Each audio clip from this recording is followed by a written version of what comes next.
ಹೌದಾ? ಹೌದು confusion.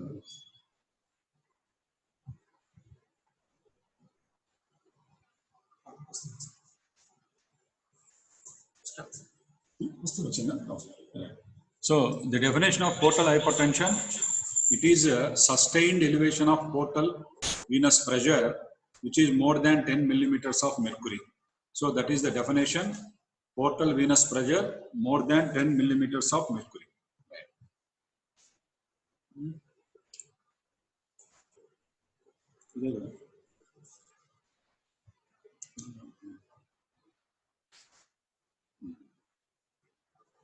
And coming to the etiology, that is number one is pre-sinusoidal. So what are the causes of pre-sinusoidal causes of portal hypertension? Number one is extrahepatic causes, that is most common portal vein thrombosis and splenic vein thrombosis, which leads to portal hypertension. And intrahepatic causes, that is primary biliary cirrhosis and congenital hepatic fibrosis, cystosomiasis and sarcoidosis. And cirrhosis of liver is responsible for 80% of the cases of portal hypertension. And sinusoidal causes, so number one is cirrhosis, which is responsible for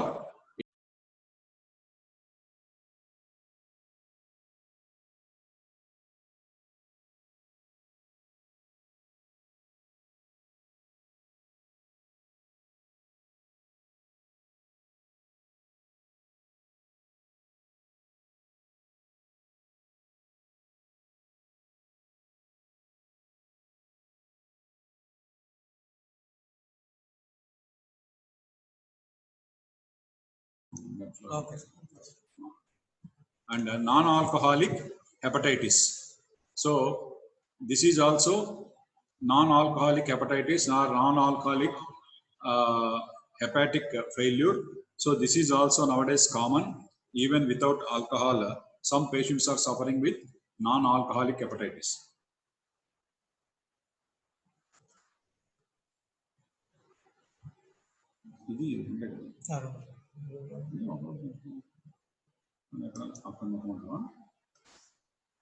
Next is post-sinusoidal.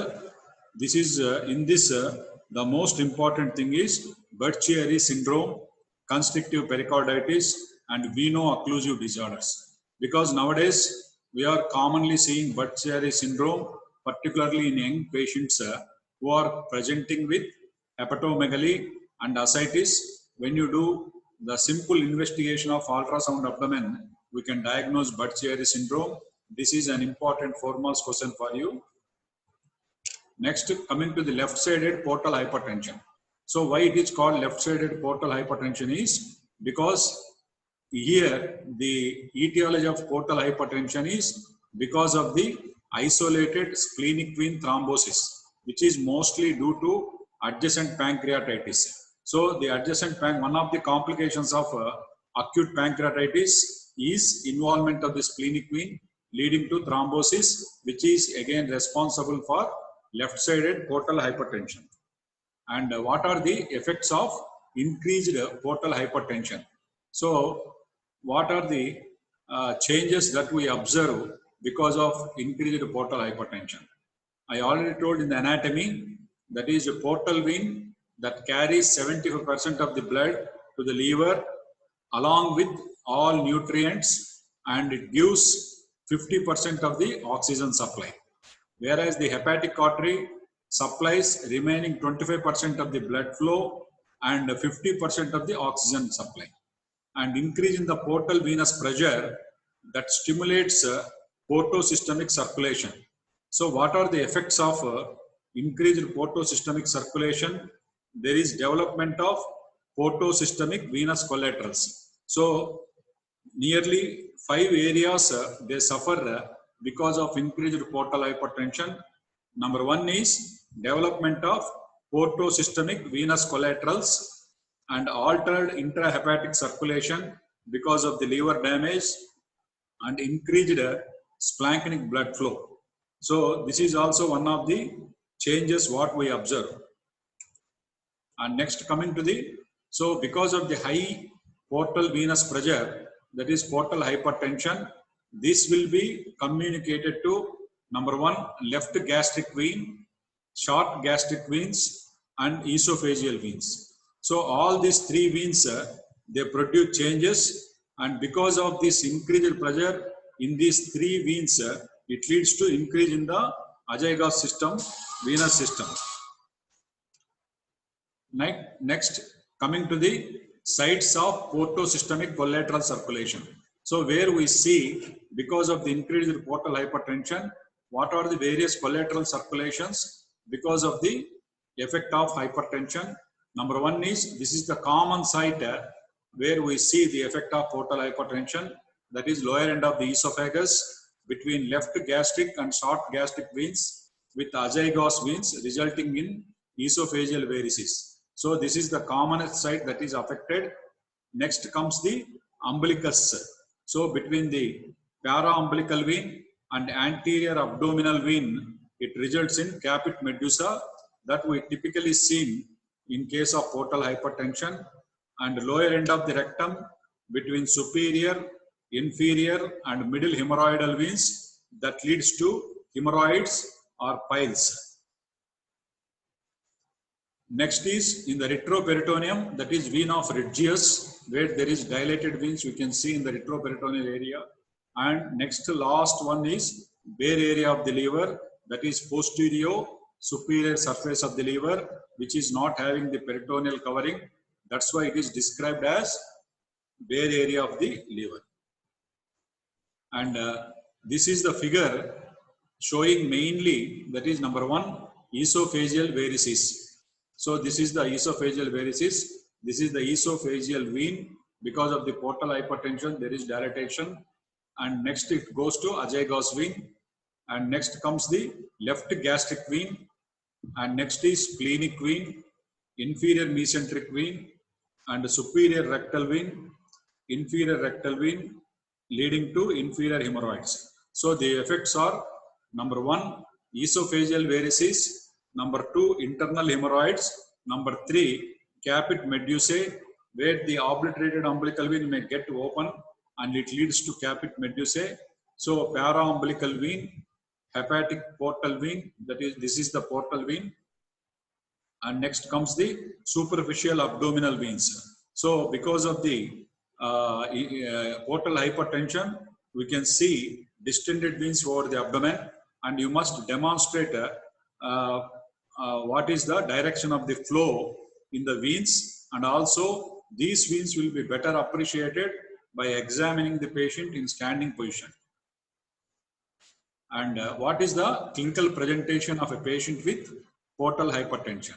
So when you want to diagnose portal hypertension clinically, the patient must have 3 important features. Number 1 is, that is called a triad of portal hypertension.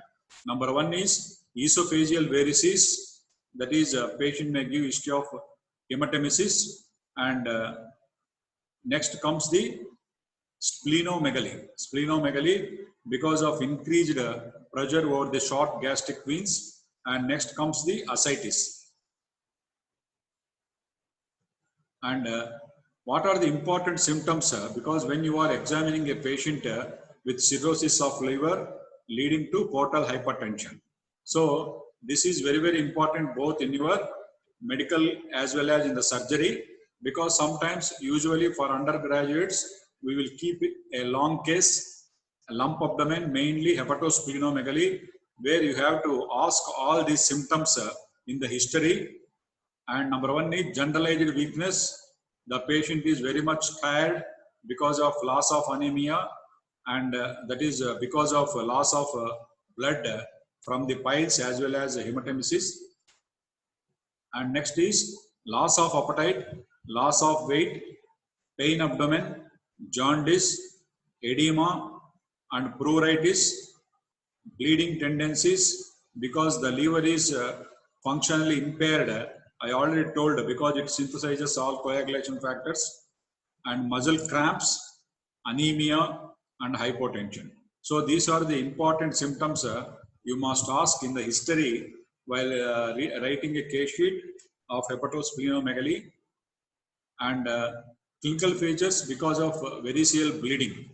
So what are the clinical signs because of bleeding from the varices?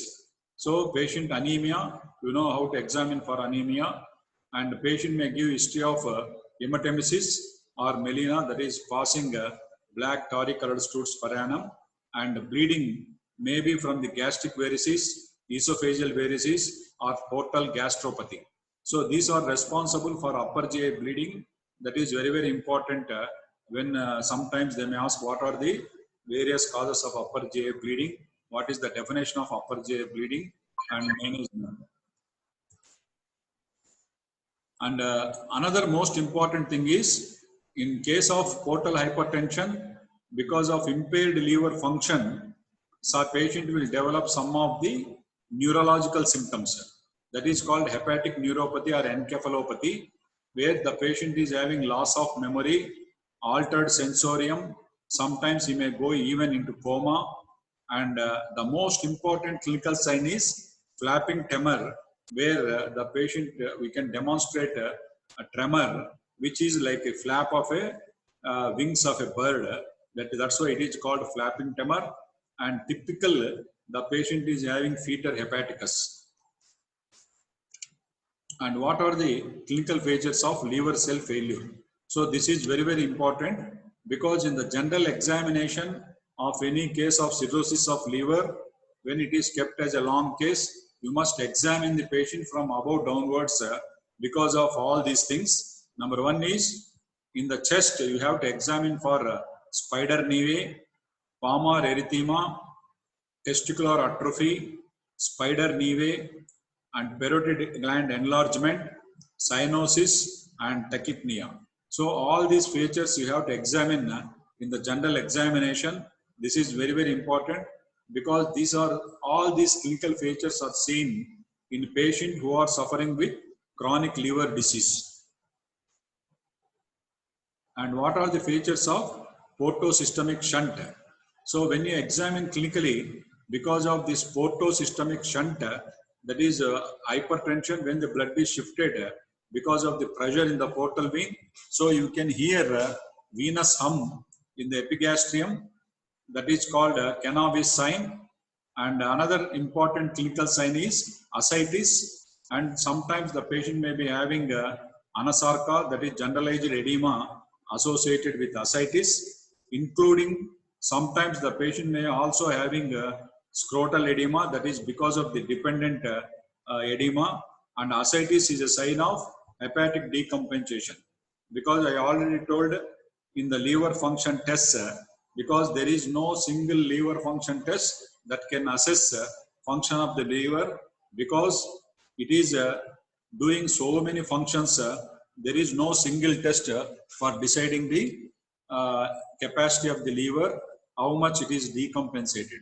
And the most important test is examination of the serum albumin, because albumin is only synthesized by the liver. So that is the most sensitive test.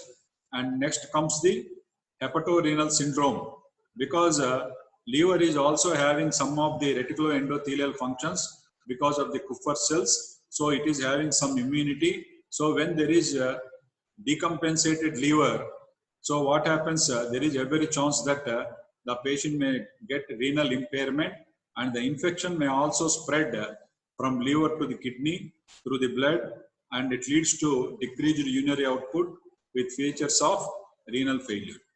And splenomegaly with hypersplenism. So this is very, very important, because all the general symptoms like generalized weakness, all these things are because of anemia, and it occurs in about 30% of the cases. Because of the enlarged spleen, it destroys all the blood cells, and it leads to leukopenia, that is when it is less than 4,000, and thrombocytopenia when it is less than 50,000, associated with low hemoglobin, that is even RBCs are also destroyed. And what are the important investigations you have to do? That is, you must do complete blood picture to see anemia and pancytopenia.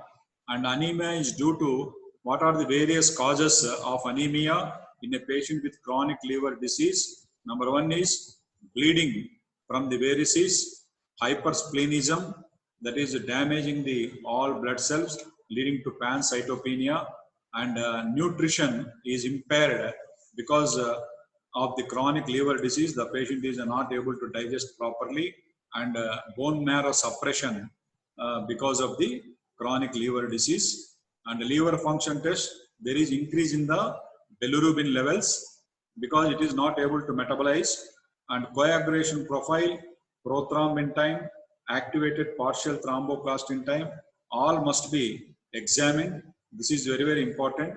And also you must examine for alpha fetoprotein also, because chronic liver disease, cirrhosis may lead to malignancy of the liver.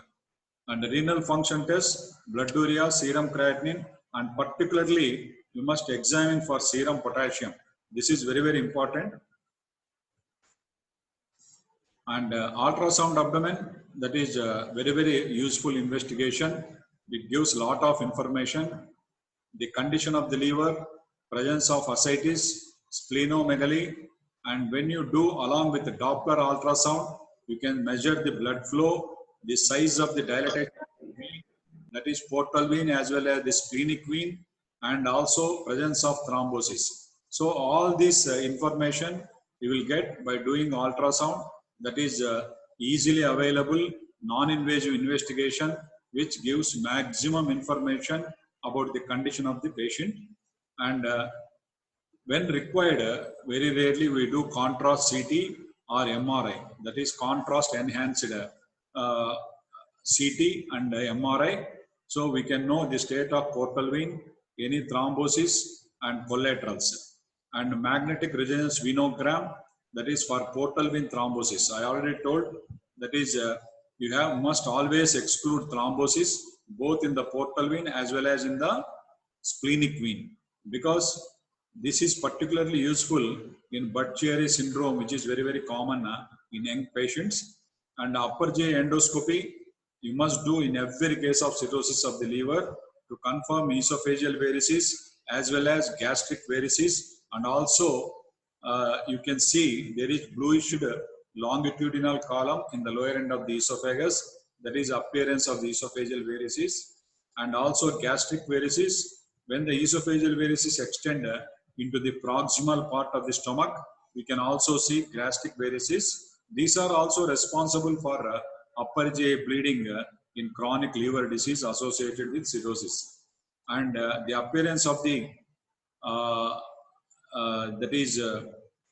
varices, they appear a cherry red spot which indicate that there is impending bleeding. So when you see a small cherry red spot on the varices, it indicates that there is every chance that they may go into rupture. And there is endoscopic grading of the varices, that is done by upper GI endoscopy. There are 4 grades, that is you can remember, we can grade the varices. So grading is important for planning the management of the varices. And splenoportography, this is an invasive investigation, but it gives a lot of information, but you must take all precautions that to prevent infection as well as bleeding. So this is done only when the patient is fit, then only you must do all coagulation profile. Then you have to plan for splenoportovenogram, that is fine lumbar puncture needle is passed through the 9th space in the mid-axillary line into the spleen. So you must directly passing a needle through the 9th intercostal space in the mid-axillary line, and you can inject radioactive dye into the splenic pulp. So this dye fills the entire portal system, and it gives a lot of information about the splenic vein as well as the portal vein.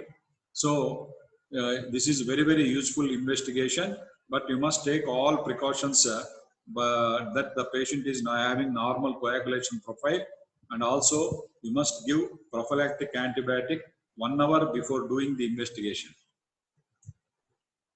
And what are the causes of rupture of varices? So Sometimes they may rupture without any specific cause, and bleeding may be minor or major. Sometimes there may be massive bleeding. The patient may collapse, requires immediate admission into intensive care unit. And there are two theories of origin how there is bleeding from the varices. So these two theories will explain how the esophageal varices will bleed. Number one is erosive theory. Number two is eruptive theory. So erosive theory, there is erosion of the mucosa, that may be because of the gastric acid, or eruptive theory, that is because of the increased intravaricial pressure, where there is rupture of the varices leading to massive bleeding. So erosion produces less amount of bleeding, and eruptive theory, that is eruption of the varices because of the increased intravaricial pressure that produces massive bleeding. In variceal bleeding, there will be hemodynamic instability because sometimes it may be massive bleeding.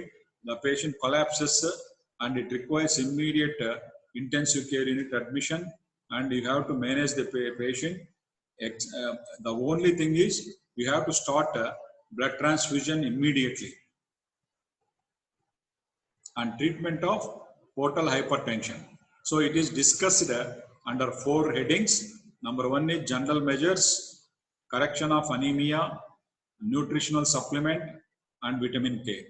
So you must improve the general condition of the patient, because the patient is having chronic liver disease associated with the loss of appetite, indigestion. So you must take all precautions to improve the general condition, and you must correct the anemia, and you must supply all the nutrition, and you must give vitamin K 10 milligrams intravenously for 5 days, that is menodione, because the patient's the liver function is impaired. There is coagulopathy that can get improved by giving vitamin K. And coming to the second one, that is specific measures. That is, number one is treatment of esophageal varices and prevention of hepatic encephalopathy. And third one is treatment of ascites. So number one is medical treatment to decrease portal pressure. There are some drugs, if the patient is able to tolerate, we can treat medical treatment to decrease portal pressure. And third one is surgical procedures to decrease portal pressure. That is portosystemic shunts. So these shunts are very, very important. They are asked as 4 marks question, particularly Warren's shunt, that is left splenorenal shunt, and lastly liver transplantation. So these are the specific measures.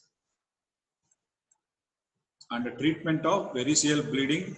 So primary prophylaxis. So the patient with cirrhosis of liver is suffering from varices. So how to avoid bleeding? That is primary prophylaxis. And once the patient has suffered with bleeding, so what is the secondary prophylaxis? What measures you have to take to prevent further bleeding? And treatment of acute variceal bleeding. So this is the management. I will discuss in 3 headings. Number one is primary prophylaxis. The primary prophylaxis, the aim is to reduce the portal hypertension, and so that consequently we can avoid bleeding from the varices. There are 2 methods, that is pharmacotherapy and that is medical treatment. So non-selective beta blockers or isosorbate mononitrate. These 2 drugs are very, very useful. They decrease portal hypertension at least 20%. But the main problem is because of the beta blockers, the patient will develop bradycardia. So you must always watch the pulse rate, see that the patient is not going less than 50%, 55 beats per minute. So that is the problem associated with beta blockers. So you must take all the measures, whether the patient is able to tolerate beta blockers and isosorbate. And next, coming to the endoscopic therapy, because there are so many methods of management in case of medical gastroenterology. because so many equipment is available, we can control bleeding by endoscopic therapy. Because of this endoscopic therapy, nowadays the surgical management by shunt operations are very less. So this is very, very useful one. And indications, what are the indications for endoscopic management of esophageal varices? Patients who do not tolerate beta blockers, that is medical treatment because of bradycardia and large varices associated with red wheal markings. So this is what we call it as impending bleeding. So to avoid this bleeding, you must treat them as early as possible without waiting for the bleeding. And endoscopic band ligation is the best method of treatment than sclerotherapy, because through endoscopy, the two important methods of management is, number one is endoscopic band ligation and sclerotherapy. So these two methods we will discuss in detail. And the secondary prophylaxis, that is prevention of rebleeding, because already the patient has suffered once with varices, bleeding varices, and you must take all measures that it should not develop bleeding again because of the varices. So that is called secondary prophylaxis, preventing rebleeding from the varices. The success of various forms of treatment depend on various criteria. So here the most important one is modified Child's criteria. This is most commonly asked 2 marks question for you. This is very, very important. So this is a Child-Turgot plug classification of hepatocellular functions in cirrhosis. So here we will take 5 factors: bilirubin, albumin, ascites, encephalopathy, and INR. So all these 5 factors we will take, and we will give points, that is 1 point, 2 points, 3 points. So depending on this, because this table is very, very important, because this will be asked not only in the clinics and also for the theory also. It is very, very important, and it is most commonly asked multiple choice question also. And Child's grading is very useful for selecting of the patients for surgery and predicting the prognosis. So we can select the patient who can withstand surgery and the outcome is better with the least mortality. So we can select the patient who are fit for surgical procedures to prevent or complete management of the varices. And at the same time, depending on this child's grading, we can predict the prognosis of the patient. And surgery is done, that is shunt surgery or sclerotherapy, only in case of grade A and grade B, and surgery is contraindicated in grade C. So selection as well as prognosis can be assessed by taking the child's grading system. And the treatment of massive bleeding from the varices. So sometimes the patient may present in the emergency ward with the massive bleeding from the varices, maybe the first attack. So immediately you must admit the patient in ICU. General measures, you must assess the pulse rate, BP, to prevent encephalopathy, and pharmacotherapy, endosurgery, and surgery. So these are the 5 measures used for management of bleeding, massive bleeding from the varices. So number 1 is general measures: hospitalization, intensive care unit, foot end elevation to increase venous return, and fluid replacement. Initially, it should be blood only. So you must always initially infuse the blood. Otherwise, the patient is already having decompensated liver. The patient may go into hepatic encephalopathy, so that he may go into coma. So the oxygen supply must be improved immediately by blood transfusion. Next comes the transfusion. And what are the measures we have to take to prevent encephalopathy? So number 1 is Ryle's tube insertion. You must make the stomach wash with ice cold saline.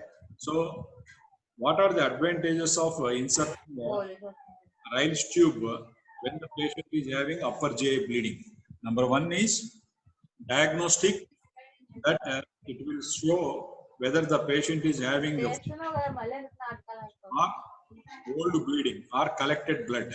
Number two, we can aspirate the blood. At the same time, it will give rest to the stomach so that the stomach and lower part of the esophagus, they contract. So there will be decrease in the bleeding tendency. And fourth one is therapeutic one. We can treat with ice cold saline. Also, you can mix some of the antacid solution. We can keep milk drip or ice cold saline, so that in this we can add adrenaline, so that it will produce hemostasis. And second one is bowel wash. This is very, very important to prevent encephalopathy, to decrease blood from the GAT, so that to decrease ammonia and uric acid levels and to prevent encephalopathy. So ammonia and uric acid must be removed by giving bowel wash. That is very, very important. And oral neomycin 1 gram 6th hourly as a intestinal antiseptic, and oral lactulose solution, that is for clearing the bowels, so that bowel will be get evacuated 30 ml 8th hourly. It helps to decrease encephalopathy by removing the collected blood. And next, about how to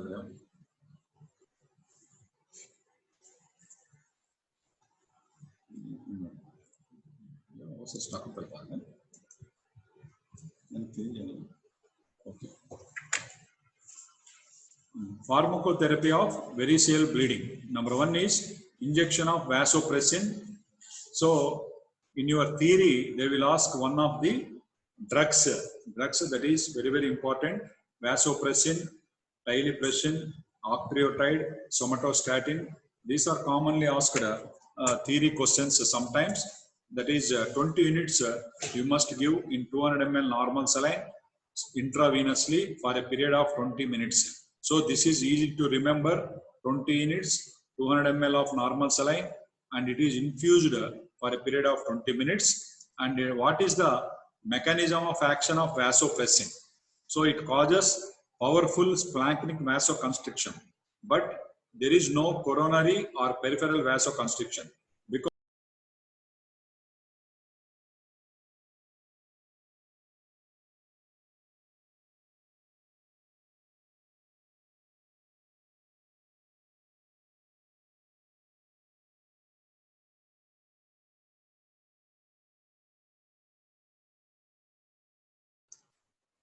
vasoconstriction. And so these two side effects will not be there. And the main advantage of the vasopressin is it produces selective splanchnic vasoconstriction that decreases in the blood flow to the varices, so that it decreases bleeding from the varices in about 50% of the patients. So this is very, very important. So vasopressin, 2 marks question, you must write the dose, how it acts. That is very, very important. Most useful drug in the management of esophageal varices.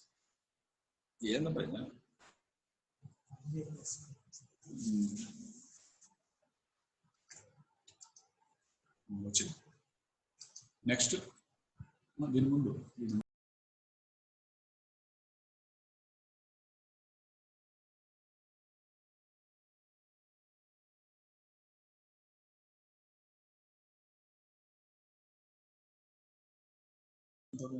Class and 1 hour.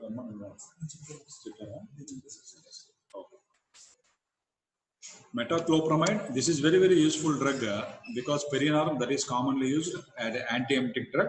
The main advantage of this metoclopramide is you can give up to a dose of 20 milligrams intravenously, and it is available both orally as well as intravenously.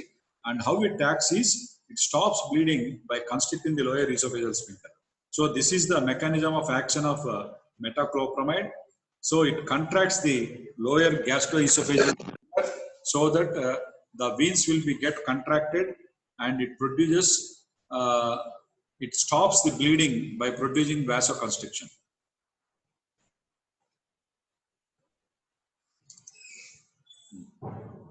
Next.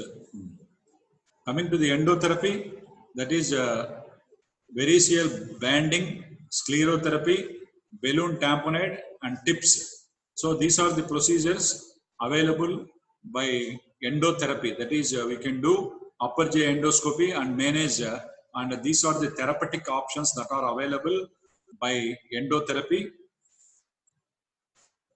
So variceal banding, this is a very useful one, and having one of the best and safest procedures by management of esophageal varices through endoscopy.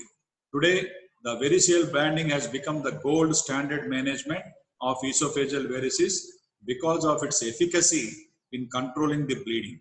So this is very useful one, because previously we are having only sclerotherapy. The disadvantage of this sclerotherapy is the patient may bleed at any time and it requires observation of 1 to 2 days. We must admit the patient in ICU. Whereas in case of banding, there is no such complication and it is easy to apply. It controls the bleeding in about 80 to 90% of the cases, and rebleeding chances are only 10%. Complications like perforation, stricture formation, ulceration, all these complications will not be there with variceal bleeding. All these complications are seen in case of injection sclerotherapy. So the disadvantage, it is costly management, and that is the only disadvantage. But it can be done as an OFI procedure. Patient can take rest for 1 to 2 hours and go home, and it is done without any anesthesia also. Right. Coming to the sclerotherapy, that is the sclerogen, which is most commonly used, is 2% ethanolamine oleate or sodium tetradecyl sulfate, and the dose is, you have to inject both intravaricial as well as paravaricial. So paravaricial, the dose is very less, only half cc, and intravaricial you must inject 3 to 5 ml of the sclerogen. So this is very important, and it controls the bleeding. The control of the bleeding is good, 80 to 90% of the cases. If the bleeding continues, it can be repeated, but on repeated injections, if the bleeding is not controlled, better to go for balloon tamponade. So where facilities are not available for banding, we can go for sclerotherapy, but there are so many complications of sclerotherapy I will discuss now. So the advantages are, it is cheap and easily available. This is the only advantage. It is cheap and easily available. When you compare with the variceal band ligation, it is cheap and easily available. The disadvantages are, the chances of rebleeding are very high. Hence, repeated injections are required, and it can precipitate a massive attack of bleeding even after treatment in the post-operative period. That is the major complication. And another thing, late complications, the patient may develop esophageal ulcer at the site of injection, and 10 to 20% of the patients they develop fever. Whenever you use sclerogen, there is a chance that the patient may suffer with fever, and sometimes if the needle is injected more, there is a very chance that the patient may develop mediastinitis and also left pleural effusion. And another delayed complication is development of esophageal stricture, and perforations can also occur. So there are so many complications with injection sclerotherapy, and it should be done only by an experienced gastroenterologist. And banding is a safest procedure, and it is a gold standard in the management of esophageal varices.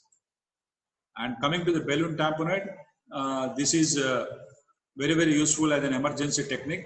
Mostly it is managed by the physicians. It is used as a rescue procedures in case of uncontrolled bleeding before planning any definitive surgery. Because when there is a massive bleeding and the patient general condition is very poor and he is unfit to take up any for banding or sclerogen therapy, and after improving general condition, and initially to stop massive bleeding from the varices, we can apply this balloon tamponade. So before planning any definitive treatment, it is an emergency procedure used for control of the bleeding. Because you know what are the methods of stopping the bleeding is, there are 4 P's. Number one is packing. Number two is position of the patient. When there is bleeding from the varicose veins, you can lift foot end elevation, the bleeding stops, and application of the pressure. And third one is packing. So by packing, the bleeding will stop after some time. So that is a 3 piece. And even if the bleeding cannot stop by all these 3 pieces, the last P is only prayer. That is, you have to pray the God to stop the bleeding. So it is assessed. It is assessed through the nose because the pressure, it contains 2 balloons. So the pressure in the balloon can be assessed by it is having by pressing and knowing the pressure near the nose. And gastric balloon, it can be distended up to 350 ml of air. So it produces pressure on the gastric varices, whereas esophageal balloon, you will inject 50 ml to 60 ml of air. It produces a pressure of 20 millimeters of mercury. So you can apply pressure both over the esophageal varices as well as the gastric varices. And at the same time, we can aspirate and know whether the patient is having fresh bleed or collected blood. And it should not be kept for more than 12 hours, because if you keep more than 12 hours, it leads to pressure necrosis of the esophagus. So this is the figure of the balloon, that is Sengstaken Blackmore tube. This is called Sengstaken Blackmore tube.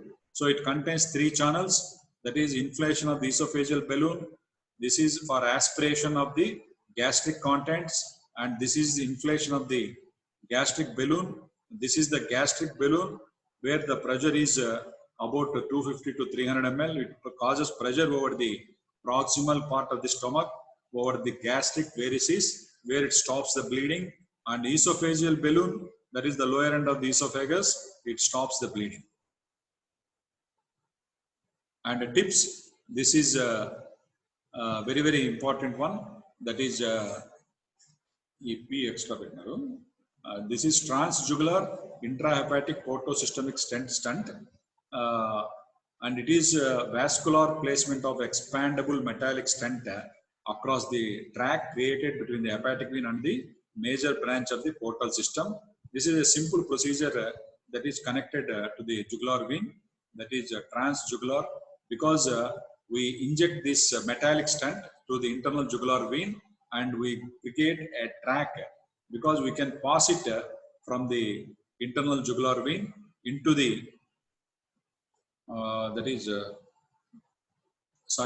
we can pass it through the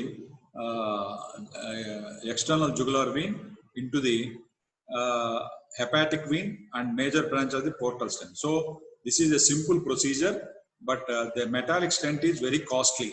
That is the only disadvantage, and it is having less mortality and morbidity. This is a simple procedure where we can inject a metallic stent through the jugular vein. ఇది వేరిసిస్ దాంట్లో ఎక్కువ లేవు, ఇంకో 15 నిమిషాలు వరకు దాంట్లో కావాల్సిన ఒకటే బ్యాలెన్స్ షంట్ కూడా చెప్తాను.